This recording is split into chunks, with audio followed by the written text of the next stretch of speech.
Pyrdita, po flasim për zgjedhjet e 11 majit. Zgjedhjet e Kosovës, shikoni, alas kanë morë, po thush, ata përgjigjet e sakta, kështu janë zgjedhjet shqiptarike. Si në çdo vend botë sa të marrojnë mbrana 24 orëve jepet përgjigja, kryet puna, ashtu. Në Kosova i ka pasur ajo zgjedhjet e drejta, po komprometuese, po si vjet diçka ka lujt edhe aty. Po kjo ke pak për parathonje për më thonë për Kosovën. Po zgjedhjet e 11 majit janë shumë, do të thonë se për Shqipërinë edhe krejt për popullin shqiptar. Shikoni si vetëm njerëz në mediat që janë bleme, mediat që morrin parë prej shtetit, prej korrupsionit, prej këtyne, rrinë duke shoh opozitën, opozita. Opozita nuk ka gjë në dorë se 12 vjet. Opozita që ky shtet i korruptuam ka dhënë parë për me prish opozitën shqiptare. Pra, edhe ka prish, edhe opozita u ringjall, edhe ripin pedestalin e duhur, edhe tash tha thoni ka fajt prap opozita. Si ka mundësi për një zhvillim një shtetit, kaq korruptuam i ka fajt opozita, ku një kohë se 12 vjet opozita së konë për shtet. S'ka pas asisen, as bashki, as ministri asisen. Tona i ka pas Edi Rama me socialistat. Jo me socialistat, po me ata që ka vjedh me grupin e vjedhjes. Me grupin kriminal që ka gjysën burg e gjysën i ka të gatshëm për burg. Si ka mundësi me i pas fajt opozita?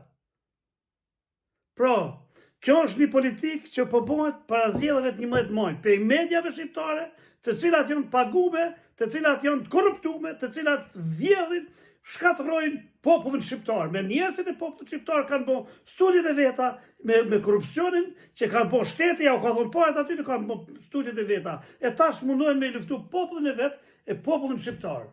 Pra, kjo është mos e vërteta. Sot po bëhet politikë kundër opozitës. Një kohë që Shqipëria po shkon drejt diktaturës, Shqipëria është në diktaturë shqyrtën 2017 e pas e ka marrë diktatura. Edi Rama po shkon në hapat Putinit. A keni sy me po? Si ka mundësi të Erdoganit, në hapat Putinit e të Erdoganit, si ka mundësi një president demokrat të rinë 20 vjet në pushtet? Po Edi Rama është llogaritur në pushtet prej në vitin 1998, prej e ditën që u bë ministër. E sot ajo kon pushtet. As si ditë nuk u kon pa pushtet. As si ditë. Thoni pse? 12 vjet, 5 vjet ministër, 12 vjet kryetar bashkie, 12 vjet, 2 vjet a 3 sa kënë kryetar opozite, edhe 12 vjet tjera kryetar shteti. Kur kënë opozit? Kur? Dhe me thonë, gjitha çka në pojnë krijeset ti në Shqipëri. Korrupsioni, hajnit, vjedhjet, krimet, krimi organizuar, tona janë bo në thundrën e ti, në mikqyren e ti.